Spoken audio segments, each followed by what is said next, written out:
അപ്പോൾ ഈ പ്രാവശ്യത്തെ എപ്പിസോഡിൽ നമ്മൾ ഇറക്ടൈൽ ഡിസ്ഫങ്ഷൻ അഥവാ ഉദ്ധാരണശേഷി കുറവെന്ന് പറയുന്ന പുരുഷന്മാരുടെ പ്രോബ്ലത്തിനെ കുറിച്ചാണ് ഡിസ്കസ് ചെയ്യണേ.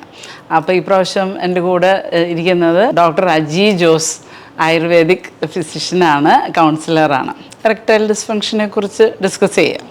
കാണുന്നവർക്ക് എല്ലാവർക്കും തന്നെ എന്താണ് പ്രശ്നം എന്ന് അറിയാം. അത്യാവശ്യം കോമൺ ആണ്. എത്ര കോമൺ ആണെന്നാണ് അജിയുടെ ഒരു ധാരണ? ഒരു 30% 30%. എന്ന് വെച്ചാൽ ലൈഫ് ടൈമിൽ എപ്പോഴെങ്കിലും ഇറക്ടൈൽ ഡിസ്ഫങ്ഷൻ 1/3 പുരുഷനും ഉണ്ട്. അത്ര കോമൺ ആണ്. പിന്നെ പ്രായം കൂടുമ്പോൾ കൂടും. അതായത് നമുക്കറിയാമല്ലോ 40-50 ഒക്കെ കഴിയുമ്പോൾ കൂടി വരും. അതിൻ്റെ കാരണം ടെസ്റ്റോസ്റ്ററോണിൻ്റെ ലെവൽ കുറയുന്നതും പിന്നെ ബ്ലഡ് സർക്കുലേഷനിലുള്ള കുറവൊക്കെ കൊണ്ട് കൂടും. എന്തൊക്കെയായിരിക്കും കാരണങ്ങൾ? കാരണങ്ങൾ പല വിധത്തിലുണ്ടല്ലോ. അതിപ്പോൾ ബ്ലഡ് സർക്കുലേഷനുള്ള പ്രശ്നമാവാം, വാസ്കുലർ, പിന്നെ neuronal, nervous system, emotional, psychological, പിന്നെ മാരിറ്റൽ പ്രശ്നം ഉണ്ടെങ്കിൽ ഉണ്ടാവും. ഇപ്പം നമ്മൾക്ക് വേണമെങ്കിലേ ഇപ്പം ഇത് ആളുകൾക്ക് എളുപ്പം മനസ്സിലാവാൻ വേണ്ടിയിട്ട് ഞാൻ ആലോചിക്കായിരുന്നു. നമുക്കിങ്ങനെ നമുക്കിപ്പോൾ പേഷ്യൻസ് വന്ന് ട്രീറ്റ് ചെയ്ത ഇതുണ്ടല്ലോ, നമുക്ക് അത് വെച്ചിട്ട് വേണമെങ്കിൽ പറയാം. അപ്പം കോമൺ ആയിട്ടൊക്കെ ഉണ്ടാവുന്ന കോസുകളാണ് വാസ്കുലർ. ബേസിക്കലി ഈ ഇറക്ഷൻ ഉണ്ടാവണത് തന്നെ ബ്ലഡ് സർക്കുലേഷൻ പൂൾ ചെയ്തിട്ടാണ്. രക്തോട്ടം കൊണ്ട് മാത്രമാണ് ഇറക്ഷൻ ഉണ്ടാവണത്. അതുകൊണ്ടാണ് ഈ 4 ഇഞ്ച് 6 ഇഞ്ച് ആവണത്. അജിക്കറിയാലോ. അപ്പം ബ്ലഡ് സർക്കുലേഷൻ കുറയുന്ന എല്ലാ കണ്ടീഷനിലും തന്നെ ഇറക്ഷന് പ്രോബ്ലം ഉണ്ടാവാൻ സാധ്യത. പക്ഷേ എന്തുകൊണ്ട് ബ്ലഡ് സർക്കുലേഷൻ ഉണ്ടാകുമ്പോൾ ചിലപ്പോൾ മാത്രം ഇറക്ഷൻ ഉണ്ടാവണം, ഫുൾ ടൈം ഉണ്ടാവുന്നില്ല? അതിൻ്റെ ഒരു മെക്കാനിസം എന്ന് പറയണത് ഞരമ്പുകൾ, നെർവസ് സിസ്റ്റം നല്ല റിലാക്സ്ഡ് ആവണ അവസ്ഥയിൽ നമ്മുടെ ശരീരത്തിൽ പാരാസിമ്പത്തറ്റിക് നെർവസ് സിസ്റ്റം അല്ലെങ്കിൽ വേഗൽ സിസ്റ്റമാണ് വർക്ക് ആവണത്. അത് വർക്ക് ആവണ സമയത്ത് ഈ നൈട്രിക് ഓക്സൈഡ് എന്ന് പറയുന്ന ഒരു കെമിക്കൽ റിലീസ് ആകുമ്പം അതിനകത്തുള്ള രക്തക്കുഴലുകൾ, ബ്ലഡ് വെസൽസ് റിലാക്സ്ഡ് ആവും. അപ്പോൾ കുറേ ബ്ലഡ് അവിടെ വന്നിട്ട് അവിടെ പൂളാവും. അങ്ങനെയാണ് ബേസിക്കലി ഇറക്ഷൻ ഉണ്ടാവുന്നത്. അപ്പോൾ നമുക്ക് കോസസ് നോക്കുമ്പോൾ ഇതിനെ ബേസ് ചെയ്ത് തന്നെ നോക്കാൻ പറ്റും. കോമൺ ആയിട്ട് ഞരമ്പിനെ ബാധിക്കുന്ന കണ്ടീഷൻ ഡയബറ്റിസ്. അപ്പോൾ ഡയബറ്റിസ് വന്ന ഒരു പേഷ്യൻറ്റിൻ്റെ കഥ എടുത്ത് നോക്കിയാൽ നമുക്ക് കഴിഞ്ഞ വർഷം ട്രീറ്റ് ചെയ്ത ഒരു പേഷ്യൻ്റ് ഉണ്ടായിരുന്നു ഞങ്ങൾക്ക്. ആൾക്ക് ഒരു 35 വയസ്സ് പ്രായമുണ്ട്, ഇച്ചിരി വണ്ണമുണ്ട്, ഒരു 95 കിലോ വെയിറ്റ് ഒക്കെ ഉണ്ടായിരുന്നു. ആളുടെ പ്രശ്നം എന്താണെന്ന് വെച്ചാൽ ആദ്യത്തെ കല്യാണം ആളുടെ ഡിവോഴ്സ് ആയി ആക്ച്വലി. കാരണം ഈ ഒരു പ്രശ്നം പറഞ്ഞിട്ട് ഡിവോഴ്സായി. അപ്പോൾ ആളുടെ കോൺഫിഡൻസ് ഭയങ്കര കുറവായിരുന്നു രണ്ടാമത്. പിന്നെ ഇപ്പോൾ രണ്ടാമത് വേറൊരു സെറ്റപ്പ് റെഡിയായി, ഇപ്പോൾ കല്യാണം ആണ് എന്നുള്ള ഇതിലാണ് നമ്മുടെ അടുത്ത് വന്നത്. ആകെ ടെൻഷൻ അടിച്ച് ഇനി കല്യാണം കഴിച്ച് കഴിഞ്ഞാൽ ഇതും പ്രശ്നമാവുമോ എന്ന് വെച്ചാൽ കല്യാണം ഫിക്സ് ചെയ്തിട്ട് ഇപ്പോൾ മാസങ്ങളായിട്ടും ആൾക്ക് ഡേറ്റ് ഫിക്സ് ചെയ്യാൻ പറ്റില്ല. കാരണം ആൾക്ക് ഈ ഒരു പേടി, കാരണം ആൾക്ക് ഇപ്പോഴും ഇറക്ഷന് പ്രോബ്ലം ഉണ്ട്. അപ്പം നമ്മൾ ഇവിടെ ചെയ്യണത് അജിക്ക് അറിയാമല്ലോ, നമ്മൾ ഫുൾ ഇവാലുവേഷൻ ചെയ്ത് അപ്പം നമുക്ക് ബയോമെഡിക്കൽ, അതായത് ഹോർമോൺ ടെസ്റ്റുകൾ, ബ്ലഡ് ടെസ്റ്റുകൾ, അതിനകത്ത് നമ്മൾ ഷുഗറിൻ്റെ 3 മാസത്തെ ആവറേജ് HbA1c നോക്കും. പിന്നെ ബാക്കി അസസ്മെൻറ്റ് കൗൺസിലേഴ്സ് ചെയ്യും, മറ്റേ സൈക്കോളജിക്കലി, ഇമോഷണൽ, അതൊക്കെ. അപ്പോൾ ഇതിനകത്ത് ഞങ്ങൾ HbA1c, അതായത് നമ്മൾ 3 മാസം ആവറേജ് ഷുഗർ നോക്കിയപ്പോൾ ആ പേഷ്യൻറ്റിന് 10-ൽ കൂടുതലുണ്ടായിരുന്നു. അതിൻ്റെ അർത്ഥം ഭയങ്കര ഹൈ ആണെന്ന്. അപ്പോൾ നമ്മൾ ചോദിച്ചു മരുന്ന് കഴിക്കുന്നതല്ലേ? മരുന്ന് കഴിക്കുന്നുണ്ട്. ഡയബറ്റോളജിസ്റ്റിനെ കാണുന്നുണ്ടോയെന്ന് ചോദിച്ചു കഴിഞ്ഞാൽ 3-4 വർഷം കൂടുമ്പോഴേ കാണുന്നുള്ളൂ. അപ്പോൾ ആള് ഗുളിക ഇങ്ങനെ സ്ഥിരമായിട്ട് കഴിക്കുന്നതെന്നല്ലാതെ ഇത് ശരിക്കും കറക്റ്റ് ആണോ എന്ന് ചെക്ക് ചെയ്തിട്ടില്ല, മോണിറ്ററിങ് ഇല്ല. അപ്പം എന്ത് പറ്റിയെന്ന് വെച്ച് കഴിഞ്ഞാൽ ഈ ഇറക്ഷൻ വരാണ്ടായപ്പോൾ ഈ ആദ്യത്തെ കല്യാണത്തിൽ ആകെ പ്രോബ്ലമായി, സെപ്പറേറ്റഡ് ആയപ്പോൾ ആളാകെ ഡൗൺ ആയി. ആളുടെ കോൺഫിഡൻസ് പോയി, മൊത്തത്തിൽ ഒരു ചെറിയ ഡിപ്രഷൻ പോലെ വന്നു. പിന്നെ ആള് കുറച്ച് ഓവർ ഈറ്റിംഗ് ഇഷ്യൂ വന്നിട്ട് പിന്നെ അങ്ങോട്ട് വല്ലാണ്ട് വെയിറ്റ് ഗെയിൻ വന്നപ്പോൾ ഈ പ്രോബ്ലം പിന്നെയും കൂടി. ബാക്കി അസസ്മെൻ്റ് ആളുടെ വലിയ കുഴപ്പമുണ്ടായിരുന്നില്ല. അപ്പം നമ്മൾ ചെയ്ത തെറാപ്പി എന്താണെന്ന് വെച്ചാൽ മെയിൻലി ആളുടെ ഷുഗർ കൺട്രോൾ ചെയ്യലായിരുന്നു. സൈക്കോളജിക്കലായിട്ടും കുറച്ച് തെറാപ്പി കൊടുത്തു. കാരണം എന്താ വെച്ചാൽ ആളുടെ കോൺഫിഡൻസ് തിരിച്ചു കിട്ടാൻ വേണ്ടിയിട്ടുള്ള ഒരു രീതിയിലുള്ള ഇത് കൊടുത്തു. ഇറക്ഷൻ എന്ന് പറയുന്ന ഒരു സംഭവം സന്തോഷകരമായ ദാമ്പത്യത്തിനോ സെക്ഷുവൽ ലൈഫിനോ ആക്ച്വലി അത്ര അത്യാവശ്യമല്ല എന്നുള്ളൊരു കാര്യം ആളെ പഠിപ്പിച്ചു. അത് നമ്മുടെ കൗൺസിലേഴ്സ് ആദ്യം പഠിപ്പിക്കുന്നത്. അതെന്താണെന്ന് വെച്ച് കഴിഞ്ഞാൽ സെക്സ് എന്ന് പറയുന്നത് പെനിട്രേഷൻ മാത്രമല്ല, അതായിരുന്നു മെയിൻ സാധനം. അപ്പം നോൺ പെനിട്രേറ്റീവ് സെക്സ് കുറേ പഠിപ്പിച്ചപ്പോൾ ആൾക്ക് ഒരു ഇത് വന്നു. സെക്ഷൽ എഡ്യൂക്കേഷൻ കൊടുത്തു, അതായത് ഒരു സ്ത്രീനെ എങ്ങനെ സന്തുഷ്ടിയാക്കാം എന്നുള്ളതിന്. അപ്പം നമ്മുടെ കൗൺസിലേഴ്സ് ഇങ്ങനെ അവർക്ക് പടമൊക്കെ വരച്ച് അനാറ്റമിയൊക്കെ പറഞ്ഞു കൊടുത്ത് സ്ത്രീക്ക് ഇങ്ങനെ ഫോപ്ലേ വേണം, ഓർഗാസം ഉണ്ടാക്കാൻ ഇങ്ങനെ പറ്റും, ക്ലിറ്റോറൽ ഇതൊക്കെ മതി സ്റ്റിമുലേഷൻ. അപ്പോൾ ആൾക്ക് നല്ല കോൺഫിഡൻസ് വെച്ചു. അത് കഴിഞ്ഞിട്ട് ആളുടെ ഡയറ്റും പിന്നെ നമ്മൾ എക്സസൈസ് റെജീമും പറഞ്ഞ് ഒരു കോഗ്നിറ്റീവ് ബിഹേവിയറൽ തെറാപ്പി പോലെ ആളുടെ ഇങ്ങനെ കുറച്ച് കൊണ്ടുവരാൻ ചെയ്തു. പ്ലസ് ഞാൻ ആൾക്ക് മെഡിസിൻസും കൊടുത്തു. മെഡിസിൻസ് കൊടുത്തു കഴിഞ്ഞപ്പോൾ ആൾക്ക് വിതിൻ 2-3 months ഈ കമ്പൈൻഡ് തെറാപ്പിയിൽ ഭയങ്കര ഇറക്ഷൻ എന്ന് പറഞ്ഞാൽ ആൾ ഹാപ്പി. അയാളുടെ കോൺഫിഡൻസും തിരിച്ചു വന്നു, ആളുടെ ടെൻഷൻ കുറഞ്ഞു, ആളുടെ ഷുഗർ കുറഞ്ഞു, HbA1c ആഫ്റ്റർ 3 months നോർമലായി ഇതായി. അപ്പം നമ്മളത് കഴിഞ്ഞിട്ട് അപ്പോൾ ആൾ കല്യാണം ഫിക്സ് ചെയ്ത് പിന്നെ കല്യാണം കഴിച്ചു. അപ്പം മരുന്നുകൾ കുറച്ച് നാളത്തേക്ക് കൊടുത്തു. അതും നമ്മളൊരു കോക്ടെയിലായിട്ടാണ് കൊടുത്തത്. ഒരു വാസ്കുലാരിറ്റി കൂടാനുള്ള മരുന്ന് മാത്രമല്ല, ഒരു കമ്പൈൻഡ് ആയിട്ടുള്ള ഒരു തെറാപ്പിയും പിന്നെ ആൾക്ക് ചെറിയ രീതിയിലൊരു മറ്റേ വേറെ തെറാപ്പികളും കൂടെ കൊടുത്തിട്ടുണ്ട് നമ്മൾ. അതായത് ഇതിനകത്ത് വേറെ എപ്പിസോഡിൽ ഞാൻ പറഞ്ഞു ഇൻറ്റിമസി തെറാപ്പി ബേസ്ഡ് ഇതൊക്കെ കൊടുത്തു. അപ്പോൾ ആളുടെ വിതിൻ 3-4 months സംഭവം റെഡിയായി. പിന്നെ മരുന്നുകൾ നമ്മൾ ടേപ്പർ ചെയ്ത് നിർത്തി അത് കഴിഞ്ഞിട്ട്. അപ്പോൾ ആൾക്ക് ത്രൂ ഔട്ട് മരുന്ന് എടുക്കേണ്ടി വന്നില്ല. ഡയബറ്റീസ് ഉണ്ടെങ്കിലും നമ്മൾ കറക്റ്റായിട്ട് ട്രീറ്റ് ചെയ്താൽ നമുക്ക് ചിലപ്പോൾ ശരിയാക്കാൻ പറ്റും. ഈ കേസിൽ ശരിയാക്കാൻ പറ്റി. പക്ഷെ പല കേസിൽ ഞാൻ ആക്ച്വലി ഇതിന് മുമ്പ് കണ്ടിട്ടുണ്ട്, ഇത് കുറേ വർഷമായി കഴിഞ്ഞാൽ നെർവ് കംപ്ലീറ്റ്ലി ഡാമേജ്, അവരുടെ സെൻസേഷൻ കംപ്ലീറ്റ്ലി പോകുന്ന അവസ്ഥയിൽ വന്നാൽ നമുക്ക് പിന്നെ ഒന്നും ചെയ്യാൻ പറ്റില്ല. അപ്പോൾ എത്രയും നേരത്തെ ട്രീറ്റ് ചെയ്താൽ നമുക്ക് റിവേഴ്സ് ചെയ്താൽ നമുക്ക് ശരിയാക്കാൻ പറ്റും. അപ്പോൾ അതാണ് ഒരു ഡയബറ്റീസ് കൊണ്ടുള്ള ഒരു പേഷ്യൻറ്റിൻ്റെ ഇത്. അടുത്തത് നെർവസ് ആയിട്ടുള്ളത് നെർവസ് ന്യൂറോളജിക്കലായിട്ടുള്ള ഒരു കേസ് ഉണ്ടായിട്ടുണ്ട്. അത് അത്ര കോമൺ അല്ല. അത് ഡോക്ടർ അജിയും കണ്ട കേസാണ്. ആക്ച്വലി ഇൻഫാക്ട് ഞാനല്ല, ഡോക്ടർ അജിയാണ് ഡയഗ്നോസ് ചെയ്തത്. ഓർമ്മയുണ്ട് ഏതാണ്? അതെ. അതായത് ഒരുപാട് വർഷമായിട്ട് കല്യാണം കഴിക്കാതെ എറക്ടൈൽ ഡിസ്ഫങ്ഷൻ കൊണ്ട് നിന്ന വ്യക്തിയാണ്. അപ്പോൾ ആൾ ഒരുപാട് ആശുപത്രിയിൽ പോയിട്ട് ഒരുപാട് ട്രീറ്റ്മെൻറ്റ് ഒരുപാട് പരിശോധന ചെയ്തിട്ട് എന്താ കാരണം എന്ന് അറിഞ്ഞൂടെ കണ്ടുപിടിച്ചിട്ടില്ല. പക്ഷെ അയാൾ യങ് ആയിരുന്ന സമയത്ത് ഈ വെയിറ്റ് ലിഫ്റ്റിംഗ്, ഓവറായിട്ടുള്ള വെയിറ്റ് ലിഫ്റ്റിംഗ് കൊണ്ട് ആൾക്ക് എപ്പോഴോ നടുവിന് വേദന വന്നിട്ടുണ്ട്. ആ ഒരു ഇത് പറഞ്ഞു. പിന്നെ അജി അതിനകത്ത് എന്തുകൊണ്ടാണ് അജിക്ക് അതിനകത്തൊരു സ്പൈനൽ കോഡ് ഇഞ്ചുറി അല്ലെങ്കിൽ നെർവ് ഇഞ്ചുറി എന്ന് സംശയം വരാൻ കാരണം? അത് പുള്ളിയുള്ള സംസാരത്തിന്റെ ഇടയ്ക്ക് ആള് എപ്പോഴോ പറഞ്ഞു ഇങ്ങനെ ജിമ്മിന് പോയിട്ടുണ്ട്, ഞാൻ അത്യാവശ്യം ഓവറായിട്ട് ഞാൻ വർക്കൗട്ട് ചെയ്യാറുണ്ടെന്ന് പറഞ്ഞു. പിന്നെ ഈ നടുവേദനയുടെ കാര്യം പറഞ്ഞപ്പോൾ സംശയം തോന്നി. പിന്നെ വേറൊരു ഇതും കൂടെ ഉണ്ടായിരുന്നു, അന്ന് അജി പറഞ്ഞില്ലേ, എന്താ ആള് ചില പൊസിഷനിൽ ഇറക്ഷൻ വരുന്നുണ്ട്, ചില പൊസിഷനിൽ മാത്രമേ ഇറക്ഷൻ വരുന്നുണ്ട്. പിന്നെ ഒരു ഫാക്ടറും കൂടെ ഉണ്ടായിരുന്നു, ആൾക്ക് എപ്പോഴോ ഈ വെയിറ്റ് ഇട്ട് വലിച്ച് തിരുമല് ചെയ്ത സമയത്ത് ഒരാഴ്ചത്തേക്ക് മാറി. അപ്പോൾ ഒരാഴ്ചത്തേക്ക് മാറിയെന്ന് പറഞ്ഞു. അപ്പോൾ അങ്ങനെയുള്ള ഫാക്ടേഴ്സ് വന്നപ്പോൾ നമുക്ക് സംഭവം ക്ലിയർ ആയി. ഒരിത് ആൾക്ക് ആക്ച്വലി കല്യാണം കഴിക്കാൻ വിഷമമായിരുന്നു ഈ സെക്ഷൽ പ്രോബ്ലം കാരണം.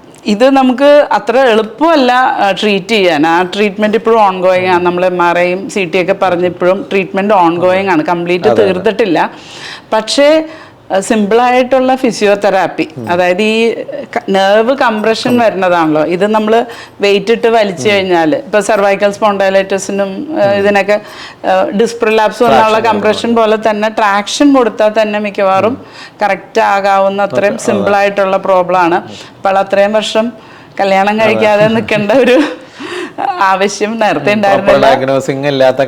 പ്രോപ്പർ ഡയഗ്നോസിങ് അല്ലാതെ, അതായത് പലപ്പോഴും നമ്മളൊന്ന് ഡീപ്പറായിട്ട് നോക്കിയാൽ മതി, ബോഡി ഫുള്ളായിട്ട് നോക്കിയാൽ മതി. അതാണ് ഇപ്പോൾ ഞാനും അജിയും തമ്മിലുള്ള ഡിഫറൻസ് എനിക്ക് തോന്നിയതിൽ ഒരെണ്ണം എന്താണെന്ന് വെച്ചാൽ, ഞങ്ങൾ അലോപ്പതി ഡോക്ടേഴ്സ് പലപ്പോഴും രോഗത്തിനെ ട്രീറ്റ് ചെയ്യും, രോഗീനെ ട്രീറ്റ് ചെയ്യില്ല. പിന്നെ സമയം അധികം എടുക്കില്ല. അധികം എൻ്റെ ഇപ്പോൾ ഹിസ്റ്ററിയൊക്കെ ജൂനിയർ ഡോക്ടേഴ്സ് എടുക്കും, ഇവാലുവേഷനൊക്കെ ചെയ്യും. എന്നിരുന്നാലും ഞങ്ങൾക്ക് ആകെ കിട്ടുന്നത് 5-10 മിനിറ്റാണ്. നിങ്ങളിപ്പോൾ ആവറേജ് എത്ര സമയം എടുക്കും ഡോക്ടർ അജി? 15 to 20 അതിലും കൂടുതലും പോകും. ഹാഫ് ആൻ അവർ പോലും എടുക്കാറുണ്ട്. മാക്സിമം എന്താണ് എൻ്റെ മൂലകാരണം അല്ലെങ്കിൽ റിയൽ കോസ് എന്താണെന്ന് കണ്ടുപിടിക്കുന്ന അത്രയും അത് എക്സ്റ്റെൻഡ് ചെയ്ത് പോകും. ചിലപ്പോൾ അവർ ഓർമ്മയത് പറയും. ഇപ്പം ഇത് ഏകദേശം ഒരു 15-20 മിനിറ്റ് ഒക്കെ കഴിഞ്ഞപ്പോഴാണ് ഇത് പുറത്തു വന്നത്. അതാണ്. അപ്പം എനിക്ക് തോന്നുന്നു ഞാനത് റിയലി അപ്രിഷ്യേറ്റ് ചെയ്യുന്നുണ്ട്. കാരണം ഞാൻ അലോപ്പതി ഡോക്ടർ ആണെങ്കിലും നമുക്കിപ്പോൾ എല്ലാത്തിനെയും എതിർക്കുന്ന ഒരു ഇതാണല്ലോ. എൻ്റെ നല്ലതാണ്, നിങ്ങളുടെയൊക്കെ ചീത്തയാണെന്ന് എനിക്ക് പറയാൻ പറ്റും. പക്ഷേ എനിക്ക് തോന്നുന്നു ഒരു ഓപ്പൺ മൈൻഡഡ്നെസ് ഇതിൽ നല്ലതാണ്. പിന്നെ രോഗത്തിനല്ല നമ്മൾ ട്രീറ്റ് ചെയ്യേണ്ട, രോഗീനെ ആസ് എ ഹോളാണ്. പലപ്പോഴും വീട്ടിലെ പ്രശ്നങ്ങൾ കൊണ്ടും ചെറുപ്പത്തിലെ പ്രശ്നങ്ങളൊക്കെ കൊണ്ടായിരിക്കും രോഗിക്ക് രോഗം വരണേ. ഇറക്ടൈൽ ഡിസ്ഫങ്ഷൻ സെക്ഷൽ മാത്രമല്ല, എല്ലാ ടൈപ്പ് ഓഫ് ഡിസീസിനും. ഇപ്പോൾ സെക്ഷൽ പ്രോബ്ലം കൊണ്ടാണ് പലപ്പോഴും തലവേദനയും നടുവേദനയും വരുന്നത്. ഗൾഫിൽ ഭർത്താക്കന്മാരുള്ളവർക്ക് കോമൺ ആയിട്ട് മൈഗ്രെയിൻ വരും. അപ്പോൾ എനിക്ക് തോന്നുന്നു അതൊരു നല്ല അപ്രോച്ചാണ്. പിന്നെ വേറെ ഏതാ പറഞ്ഞത്, പിന്നെ സൈക്കോളജിക്കൽ അല്ലേ പറഞ്ഞത്, ചൈൽഡ്ഹുഡ് ഇഷ്യൂ റിലേറ്റഡ് കുറേ സൈക്കോളജിക്കൽ ഇതുണ്ട്. ഇപ്പോൾ കല്യാണം കഴിച്ചിട്ട് യങ് ഏജിൽ തന്നെ അതൊന്നുമല്ല, ഒരുപാട് പേഷ്യൻ്റ് ഉള്ളതാണ് ഈ erectile dysfunction. Even love marriage കണ്ടേക്കണ ED-യിൽ ഈ ഇങ്ങനത്തെ യങ് കപ്പിൾ കല്യാണം കഴിഞ്ഞ് കഴിഞ്ഞാൽ ഒന്നുമില്ല. അതായത് 1 മാസം കഴിഞ്ഞു, 2 മാസം ഇവർ വെയിറ്റ് ചെയ്തിരിക്കുക, 3 വർഷം കഴിഞ്ഞു, 5 വർഷം, ഒന്നുമില്ല, യാതൊരു ഡിസയറും ഇറക്ഷനും ഭാര്യ എടുത്ത് വരാത്ത കേസുകൾ.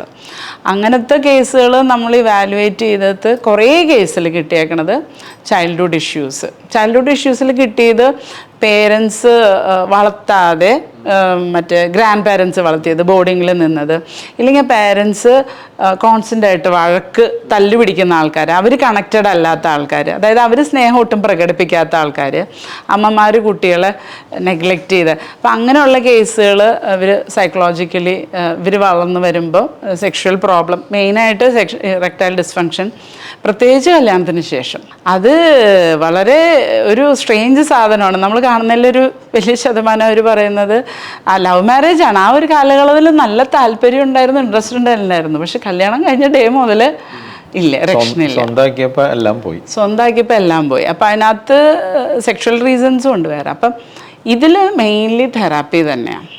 അതായത് ഇവർ ഒരുപാട് സെഷൻ കൗൺസിലിംഗ്, ഒരു ട്രോമ റെക്കഗ്നൈസ് ചെയ്ത് ഹീൽ ചെയ്യുന്നത്. അപ്പം നമ്മൾ തെറാപ്പിയിൽ ഉപയോഗിക്കുന്ന ഇമോഷണലി ഫോക്കസ് തെറാപ്പി അല്ലെങ്കിൽ ഇൻറ്റേർണൽ ഫാമിലി തെറാപ്പി എന്നൊക്കെ പറഞ്ഞ് കുറേ ടൈപ്പ് ഓഫ് സൈക്കോളജിക്കൽ ടൂൾസ് ഉണ്ട്, നമ്മൾ യൂസ് ചെയ്യുന്ന ടൂൾസ് ഉണ്ട്. ഈവൻ സൈക്കോതെറാപ്പി ഉണ്ട് ഇവർ ഓപ്പൺ ചെയ്യാനായിട്ട്. കാരണം സെക്ഷൽ അബ്യൂസൊക്കെ ഉള്ള ഈ മറ്റേ ഇത് ഡെഫിനറ്റ്ലി അവർക്ക് സൈക്കോതെറാപ്പി തന്നെ വേണം ഹീൽ ചെയ്യാനായിട്ട്. അപ്പോൾ ഈ ടൂൾസിൽ ഇവർ തെറാപ്പിസ്റ്റ് ഗൈഡ് ചെയ്ത് ഓപ്പൺ കമ്മ്യൂണിക്കേഷൻ കൊണ്ടുവന്ന്, ഇപ്പോൾ വൈഫിനെ യൂഷ്വലി ഇവരെ ഹെൽപ്പ് ചെയ്യാൻ വേണ്ടി ഇവരെ സൈക്കോളജിക്കലി പ്രിപ്പയർ ചെയ്യും. ഇതൊരു പ്രശ്നമാണെന്ന് കണ്ടിട്ട് അവരുടെ, അപ്പോൾ അവർ തമാശ എന്താണെന്ന് വെച്ചാൽ ഇതാണ് പ്രശ്നമെന്ന് അറിയുമ്പോൾ അവരുടെ പങ്കാളിക്ക് എമ്പതിയാണ് യൂഷ്വലി. അയ്യോ ഇതുകൊണ്ടായിരുന്നല്ലേ എന്ന്. അപ്പം അക്യൂസേഷൻ നിൽക്കും. ആൾക്ക് ചെറുപ്പത്തിൽ ഇത്രയും പ്രശ്നം ഉണ്ടായിട്ടാണല്ലേ ഇതെന്ന് അറിഞ്ഞ മിനിറ്റ് ഇവരുടെ ആറ്റിറ്റ്യൂഡ് മാറും. അപ്പം ഇവരുടെ ആറ്റിറ്റ്യൂഡ് മാറുമ്പോൾ പിന്നെ ഉടനെ അവരുടെ ഇതും ശരിയാവും. അവരുടെ കോൺഫിഡൻസ് തിരിച്ച്. ഇപ്പോൾ നിന്നെ ഒന്നിനും കൊള്ളില്ല എന്ന് അക്യൂസ് ചെയ്ത് കോൺസ്റ്റൻ്റ്ലി പറയുന്നതാണ് മെയിൻ ഇഷ്യൂ. പിന്നെ നേരത്തെ ഞാൻ പറഞ്ഞ പോലെ ഇവർക്ക് സെക്സ് എഡ്യൂക്കേഷൻ കൊടുക്കുമ്പം നോൺ പെനിട്രേറ്റീവ് സെക്സ് പഠിപ്പിച്ചു കൊടുക്കും. പിന്നെ ഫീമെയിൽസിന് ഓർഗാസം വരുന്നതിന് പെനിട്രേഷൻ ആവശ്യമില്ല, ഇതെല്ലാം പഠിപ്പിച്ചു കൊടുക്കും. പിന്നെ കുറച്ച് തെറാപ്പിയിൽ തന്നെ ടെക്നിക്ക്, ഇപ്പോൾ IT തെറാപ്പി പോലെ തന്നെ കുറച്ച് ചെറിയ വേറെ ടെക്നീക്സ് ഉണ്ട്. ആദ്യം ഇവർ ഒന്ന് സെപ്പറേറ്റ് ചെയ്തിട്ട് ഇത് ചെയ്യുന്നതുണ്ട്.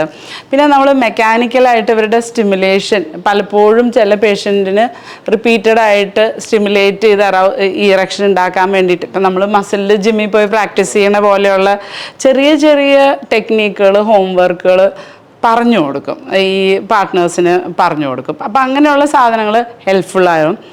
പിന്നെ മെഡിസിൻസ്, ഇപ്പം ഈ പേഷ്യൻറ്റിന് കാര്യം നമ്മൾ സൈക്കോളജിക്കലാണ് തെറാപ്പികൾ ചെയ്യുന്നുണ്ടെങ്കിലും അതിൻ്റെ കൂടെ കുറച്ച് മരുന്നുകളും കൂടെ കൊടുക്കുമ്പോൾ ഇനീഷ്യൽ, അതായത് നമ്മളിപ്പോൾ വർക്ക് ചെയ്യാത്ത ഫാക്ടറിയിലൊരു അല്ലെങ്കിൽ കാറ് സ്റ്റാർട്ട് ചെയ്യണമെങ്കിൽ ഒരു ജംപ് സ്റ്റാർട്ട് ഇല്ലേ, അതുപോലെ ഒന്ന് ശരിയാവാനായിട്ട് ഇത്തിരി മെഡിസിനൊക്കെ കൊടുത്തു കഴിയുമ്പോൾ പിന്നെ സംഭവം ചിലപ്പോൾ വർക്ക് ചെയ്യും. അപ്പം മരുന്നുകൾ അത്ര ചീത്തയൊന്നുമല്ല. മരുന്നുകൾ ഇത് സ്റ്റാർട്ട് ചെയ്യാൻ കൊടുക്കണമെങ്കിൽ വലിയ തെറ്റൊന്നുമില്ല. അത് കൊടുത്തത് കൊണ്ട് ഇത് ലൈഫ് ലോങ് കൊടുക്കേണ്ടി അങ്ങനെയൊന്നുമില്ല. മെഡിസിൻസ് അത് നമ്മൾ കോക്ടെയിലൊക്കെ ആയിട്ട് കൊടുത്തു കഴിഞ്ഞാൽ അത് മിക്കവാറും അത് വർക്ക് ചെയ്യും. പിന്നെ ഉള്ളത് ജനറ്റിക് ഇതുണ്ട്, ബൈ ബർത്ത് ജനറ്റിക്. അതിപ്പോൾ എനിക്ക് ഒരു 10 വർഷം മുമ്പ് ഉണ്ടായ ഒരു കേസാണ്, ഇപ്പോഴത്തെ കേസല്ല. നമ്മൾ മെയിൻലി ഞാൻ ഇൻഫെർട്ടിലിറ്റി ആണല്ലോ ചെയ്യണേ. അപ്പോൾ കുട്ടികൾ ഉണ്ടാവണില്ല, വന്ധ്യത എന്നുള്ള ഇതിലാണ് വന്നത്. സെമൻ ടെസ്റ്റ് ചെയ്തപ്പോൾ സ്പേം ഇല്ല, 0 സ്പേം ആയിരുന്നു. അപ്പോൾ നമ്മൾ ആസ് യൂഷ്വൽ ബാക്കി ടെസ്റ്റുകളൊക്കെ ചെയ്തതിൽ ടെസ്റ്റോസ്ട്രോൺ പരിശോധിച്ചു, ബാക്കി ഹോർമോൺസ് ഒക്കെ നോക്കി. അപ്പോൾ ടെസ്റ്റോസ്ട്രോൺ നോക്കിയപ്പോൾ ഭയങ്കര കുറവ്, വെരി വെരി ലോ, 50 അങ്ങാണ്ടൊക്കെ ഉള്ളൂ. ഈസ്ട്രജൻ ഇച്ചിരി ഹൈ. ആളെ കണ്ടാലും കുറച്ചൊരു ഫെമിനൈൻ ഫീച്ചേഴ്സ്, അത് സ്ത്രൈണ ഇതെന്ന് പറയില്ലേ നമ്മൾ, അത്ര അങ്ങോട്ട് മാസ്കുലിൻ അല്ല, അങ്ങനത്തെ ഉള്ള ഒരിതായിരുന്നു. അപ്പോൾ നമ്മൾക്ക് അങ്ങനെ ഡൗട്ട് വന്നിട്ട് നമ്മൾ ജനറ്റിക് ടെസ്റ്റും കൂടെ ചെയ്യുന്നപ്പം അതിനകത്ത് തന്നെ ജനറ്റിക് പ്രോബ്ലം ഉള്ള ഒരു ഇതാണ്, അബ്നോർമൽ ക്രോമസോമായിട്ടത് റിസൾട്ട് വന്നു. ഈ അബ്നോർമൽ ക്രോമസ് ആണെങ്കിൽ നമുക്ക് എന്തായാലും അത് അയാൾ ജനിച്ചപ്പോൾ മൂലമുള്ള സാധനം നമുക്ക് മാറ്റാൻ പറ്റില്ല. അപ്പം നമ്മൾ ആളുടെ അടുത്ത് വന്ന്, ഇത് കുറേ വർഷം മുമ്പ് വന്ന കേസാട്ടോ, 10-15 വർഷം മുമ്പ് വന്ന കേസ്. അപ്പം ഞാൻ അതിനെക്കുറിച്ച് സ്റ്റഡി ചെയ്തു. അപ്പോൾ ക്ലൈൻഫെൽട്ടർ സിൻഡ്രോം, XXY എന്നാണ് ആ ക്രോമസോമിൻ്റെ പ്രോബ്ലം.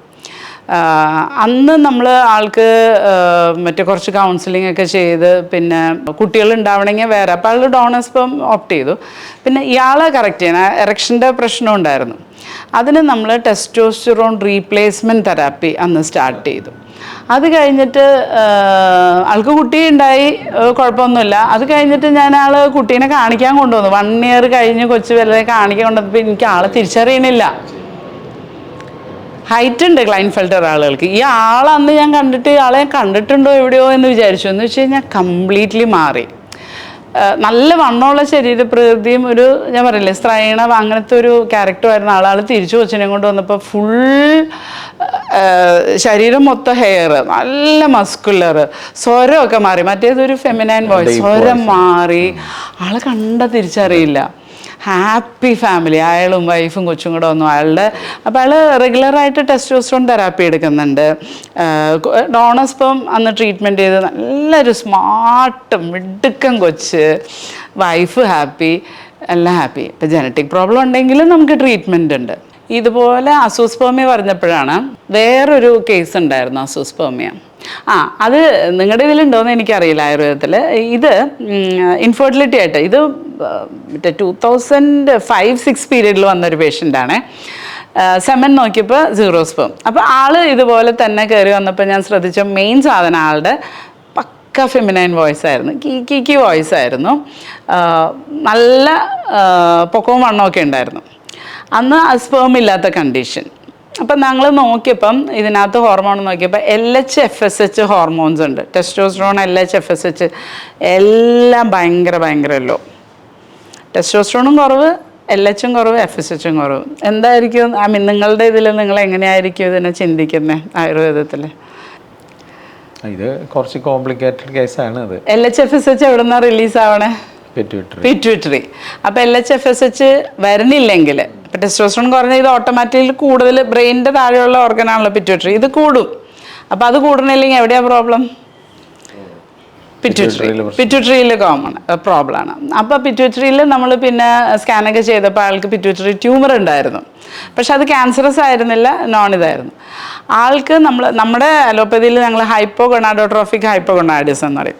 ആൾക്ക് നമ്മൾ ഈ LH-FSH സിമ്പിളായിട്ട് ഇഞ്ചക്ഷൻ ഉണ്ട്. ഇപ്പോൾ ഈ IVF-ന് പേഷ്യൻ്റ് എടുക്കുന്ന ഇഞ്ചക്ഷൻ LH-FSH. ഈ LH-FSH ഇഞ്ചക്ഷൻ ആഴ്ചയിൽ ഇങ്ങനെ 2-3 എവറി 3rd ഡേ ഇഞ്ചക്ഷൻ കൊടുത്തു, HMG ഇഞ്ചക്ഷൻ ഇങ്ങനെ കൊടുത്തുകൊണ്ടിരുന്നു. അപ്പോൾ അന്ന് അവർ പുറത്തായിരുന്നു, വേറെ രാജ്യത്തായിരുന്നു. ഞാൻ ഇഞ്ചക്ഷൻ കൊടുത്തു വിട്ടു.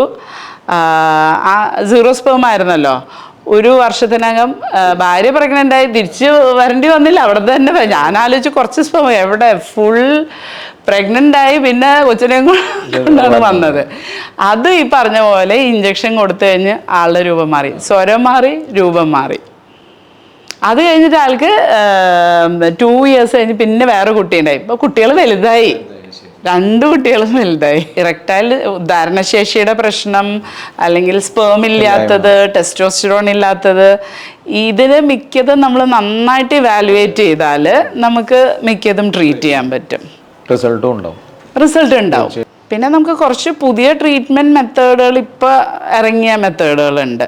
അപ്പോൾ അതിലൊരെണ്ണമാണ് PRP മെത്തേഡ്, പിന്നെ ഷോക്ക് വേവ് തെറാപ്പി, പിന്നെ അങ്ങനെയുള്ള ഉദാഹരണ പ്രശ്നത്തിനുള്ള ട്രീറ്റ്മെൻറ്റുകളുണ്ട്. ഇത് മിക്കത് എക്സ്പെരിമെൻ്റൽ ഇതിലൊക്കെയാണ്, പക്ഷെ നമുക്ക് ചെയ്തിട്ട് അത്യാവശ്യം ഇത് കിട്ടുന്നുണ്ട്. ഇൻഫാക്റ്റ് ഞങ്ങൾ ഒരു ഈ PRP എന്ന് പറയുന്ന ട്രീറ്റ്മെൻറ്റ് ഒരു പ്രായമായ ഒരാൾക്ക് ചെയ്തായിരുന്നു. ആൾക്കൊരു എന്തോ 3 പ്രാവശ്യം ഇങ്ങനെ ബൈപ്പാസ് സർജറി ഒക്കെ ചെയ്ത് ഒത്തിരി ബ്ലോക്കൊക്കെ ഉള്ള ഒരു വ്യക്തിക്ക്. അപ്പോൾ അത് വാസ്കുലർ കോസാണ്, അതായത് രക്തോട്ടം ഇല്ലാത്തതുകൊണ്ടുള്ള എറക്ടൈൽ പ്രശ്നമാണ്. ആൾക്ക് PRP ചെയ്ത് കഴിഞ്ഞിട്ട് പിന്നെ വാക്യൂം ഡിവൈസ് ഇതിനൊക്കെ കൊടുത്തു, കുറച്ച് തെറാപ്പി കൊടുത്തു. മരുന്നുകൾ നമുക്ക് അധികം കൊടുക്കാൻ പറ്റില്ലല്ലോ. അതൊക്കെ കൊടുത്തു കഴിഞ്ഞിട്ട് ആൾക്ക് ചെറിയ ഡിഫറൻസുകളുണ്ട്. പിന്നെ ഇനി നമ്മൾ ട്രീറ്റ്മെൻറ്റ് ഓൺഗോയിങ് ആണ്. അപ്പോൾ ഡിഫറൻസ് ഉണ്ട്. അപ്പം നമ്മളിപ്പോൾ ഞങ്ങൾ പരമാവധി ഇവിടെ ഇപ്പോൾ ഒരു ഹോളിസ്റ്റിക് ഇതാണ് ഓഫർ ചെയ്യണേ. അപ്പം ഞാൻ ED വേണ്ടിയിട്ട് ഇപ്പോൾ സൈക്കോളജിക്കൽ തെറാപ്പീസ് ഉണ്ട്, മെഡിസിൻസ് ഉണ്ട്, പലതരം പ്രൊസീജിയേഴ്സ് ഉണ്ട്. ഈവൻ ചിലവർക്ക് സർജറി ആവശ്യമുള്ളവർക്ക്, ഇപ്പോൾ വെരിക്കോസീലോ ഹൈഡ്രോസീലൊക്കെ ഉള്ളവർക്ക് ചിലവർക്ക് സർജറി ഓഫർ ചെയ്യും. അങ്ങനെ ഒരു ഇഞ്ചെക്ഷൻസ്, ടെസ്റ്റോസ്റ്ററോൺ റീപ്ലേസ്മെൻറ്റ്, പല ടൈപ്പ് ഓഫ് തെറാപ്പി ചെയ്യുന്നുണ്ട്. ഈവൻ ഹൈഡ്രോ തെറാപ്പി ഒക്കെ ചെയ്യാറുണ്ട്. അപ്പോൾ നിങ്ങളുടെ ഇതിൽ നിങ്ങൾക്ക് ഇതിനൊക്കെ എന്തൊക്കെ, ഡോക്ടർ അജി ഇവിടെ ഇപ്പോൾ ഒരുപാട് ചെയ്യുന്നുണ്ടല്ലോ പേഷ്യൻസിന് വേണ്ടി, അപ്പോൾ അതൊന്ന് വിശദീകരിക്കാമോ എക്സ്ട്രാ ആയിട്ടുള്ള? ഇപ്പോൾ ഒരു പേഷ്യൻ്റ് ഇപ്പോൾ ഇറക്ടൈൽ ഡിസ്ഫങ്ഷൻ ആയിട്ട് വന്നു കഴിഞ്ഞാൽ അയാളുടെ ഫുൾ ലൈഫ് സ്റ്റൈല്, അയാളുടെ ഫുഡ് ഹാബിറ്റ്, ഇതെല്ലാം ആദ്യമായിട്ട് ഒന്ന് അനലൈസ് ചെയ്യും. അതിലെന്തെങ്കിലും കറക്ഷൻ ഉണ്ടെങ്കിൽ അതിലുള്ള സജഷൻ കൊടുക്കും. മെഡിസിൻ ആവശ്യമുണ്ടെങ്കിൽ അതും കൂടെ കൊടുക്കും. ഇപ്പോൾ ഫുഡിൽ നമ്മളിപ്പോൾ പൊതുവെ എന്തൊക്കെയാണ് നമ്മൾ പറഞ്ഞു കൊടുക്കുന്നത്? ഫുഡിൽ പൊതുവേ ഓയിൽ ഐറ്റംസ്, ഫ്രൈഡ് ഐറ്റംസ് ഒഴിവാക്കുക എന്നുള്ളതാണ്. പിന്നെ അവർക്ക് ഷുഗർ ഉണ്ടെങ്കിൽ അതിനനുസരിച്ചുള്ള ഡയറ്റ് കൊടുക്കും. പറഞ്ഞമാരെ ഈ ദഹന സംബന്ധമായ പ്രശ്നങ്ങളുണ്ടെങ്കിൽ അത് കറക്റ്റ് ചെയ്യാനുള്ളത്, ഗ്യാസ്, ബ്ലോട്ടിങ് അങ്ങനത്തെ പ്രശ്നങ്ങളുണ്ടെങ്കിൽ അത് കറക്റ്റ് ചെയ്യാനുള്ള മെഡിസിൻസ് കൊടുക്കും. പ്രോബയോട്ടിക്കിൻ്റെ റോള്? പ്രോബയോട്ടിക് ഭൂരിഭാഗം എല്ലാവർക്കും എഴുതാനുള്ളതാണ്. അത് ഈ ഗട്ട് ബാക്ടീരിയ, അതായത് നല്ല ബാക്ടീരിയയും നമ്മുടെ മൂഡും അതുപോലെ തന്നെ നമ്മുടെ സ്ട്രെസ്സും തമ്മിൽ നല്ല കണക്ഷനുകളായിരുന്നു. നമ്മുടെ ഗട്ട് ബ്രെയിൻ ആണല്ലോ അത്. അപ്പം അതും എല്ലാവർക്കും മൈക്രോബയോം ഭയങ്കര ഇമ്പോർട്ടൻ്റ് ആണ്. അതായത് ഹെൽത്തി ആയിട്ടുള്ള ഒരു ബാക്ടീരിയ നമ്മുടെ ശരീരത്തിൽ ഉണ്ടെങ്കിൽ ഹോൾ ഫങ്ഷൻ വർക്ക് ആവുള്ളൂല്ലോ. ഈ സെറട്ടോണിൻ എന്ന് പറഞ്ഞ ബ്രെയിനിൽ നമ്മുടെ ഈ ഹാപ്പി ഹോർമോൺ ഉണ്ട്, അതൊക്കെ ഇറക്ഷന് ഭയങ്കര ഇമ്പോർട്ടൻ്റാണ്. അതിൽ ഒരു 3/4% സെറട്ടോണിനും പ്രൊഡ്യൂസ് ആവുന്നത് ബ്രെയിനിലല്ല, ഗട്ടിലാണ്. അതിൻ്റെ മെയിൻ ഇത് ബാക്ടീരിയ. അപ്പോൾ അത് ഭയങ്കര കറക്റ്റാണ്.